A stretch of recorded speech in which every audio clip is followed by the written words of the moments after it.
I mean, it's unbelievable that somebody can make a statement like this when 20 or 30,000 people died for hunger or malnutrition and worked hard. I mean, he's lying, or he's not aware. I wouldn't say lying, maybe he was told a propaganda story from his superior. But if he was there, he could have seen the people. And in Peenemünde, he must have seen the people, because he worked in Peenemünde from his own statement. And we were in Peenemünde, we worked in Peenemünde to build the Peenemünde, to make sure we did all the labor work there. So he hasn't told the truth, I'm sorry. But most of the Peenemünders were never in Middelburg. I was never there. I had no way of knowing.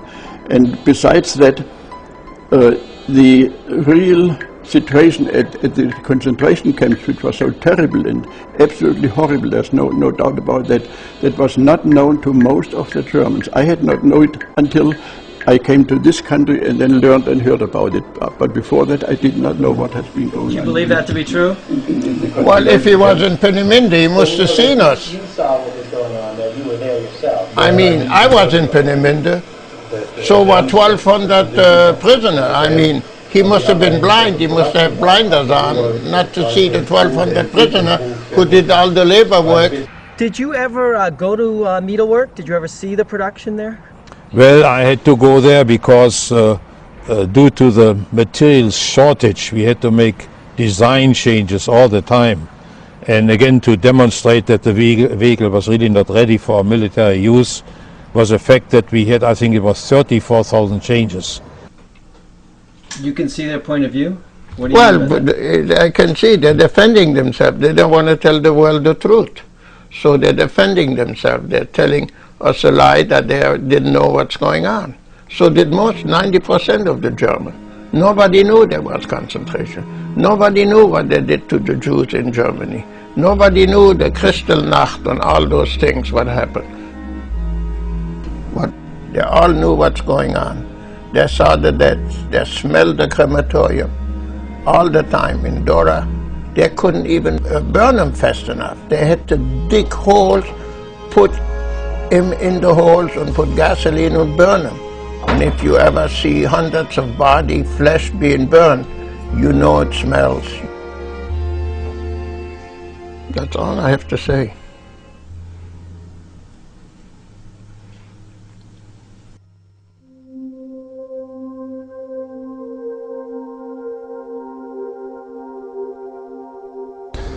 There is a reason that Americans say, gee, we never knew about this. And the reason is it was very much in the interest of the governments that won the war, East and West, but particularly the United States, to keep a lid on what we had discovered when we liberated Dora and Nordhausen.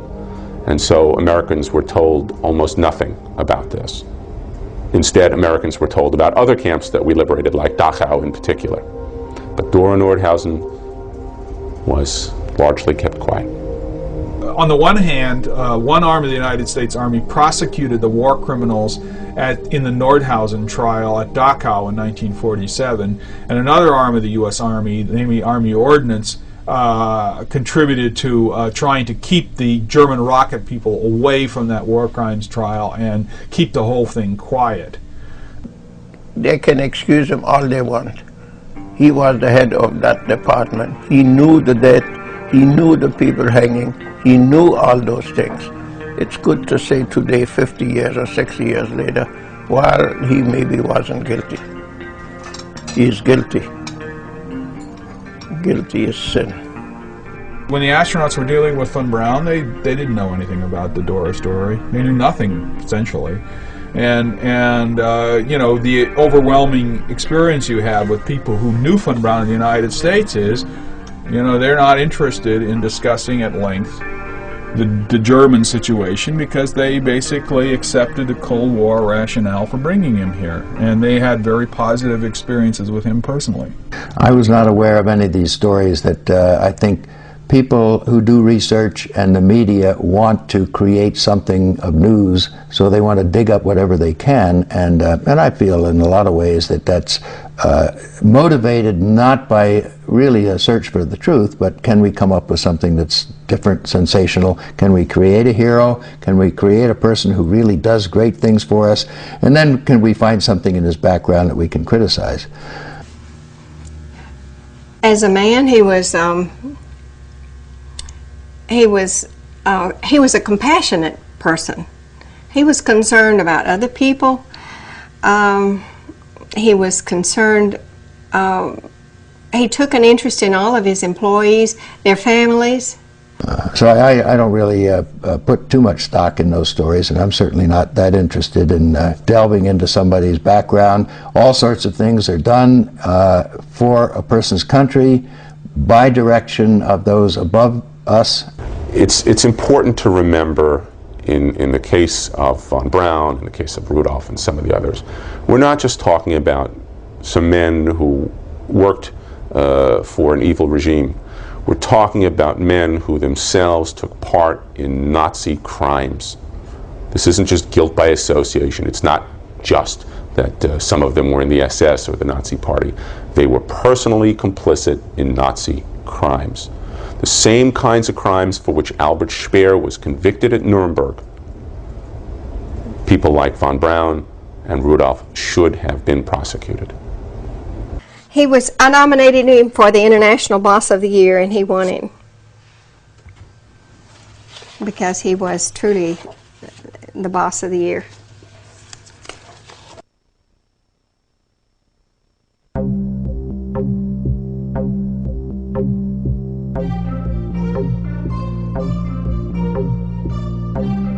Unfortunately, Von Braun died before the U.S. government, belatedly in 1979, created this office and seriously undertook to investigate Nazis living in the United States. Had he still been alive, there is no doubt that he would have become a major subject of federal investigation. Von Braun had the idea to go into space as a boy of about 12 or 13 years of age. And at that time he told his mother, he said, "Mother, I would like to spend my life opening the gateway to heavens for mankind." Doesn't that sound great?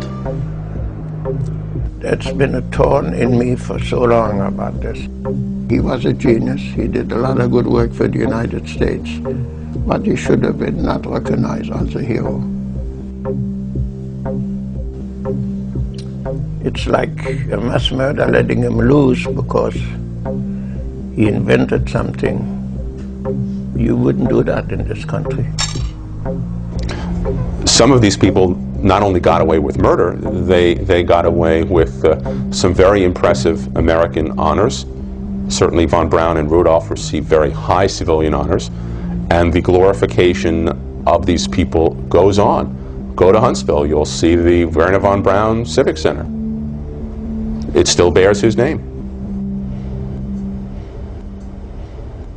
Von Braun had this heroic image that Huntsville, Alabama hasn't gotten quite past yet, because it's difficult to deal with the fact that this local hero has this unpleasant aspects of his past. The people of Huntsville think of Dr. Werner von Braun's contribution far more than exceeds what happened in space. Space was part of it. They look at him as a visionary who brought in a cultural community in the arts and sciences, and with the groups that were brought in to administer space technology, was also brought in a whole new culture to the area, from the museum to the ballet to the plays to the fine arts, to the educational levels, the Science Institute, and other areas that are very important to a solid economic base. Apollo 11 and landing on the moon was a great technological achievement for the United States, and that marked, I think, a new era in the human race's expansion into the universe. But the sacrifice of the prisoners at Dora should be remembered as part of that story. That is the most important thing, because for 30 or more years, this country and others participated in essentially the cover-up or the disinterest in that story, that little was said about the prisoners, that their sacrifice, that their suffering was not remembered.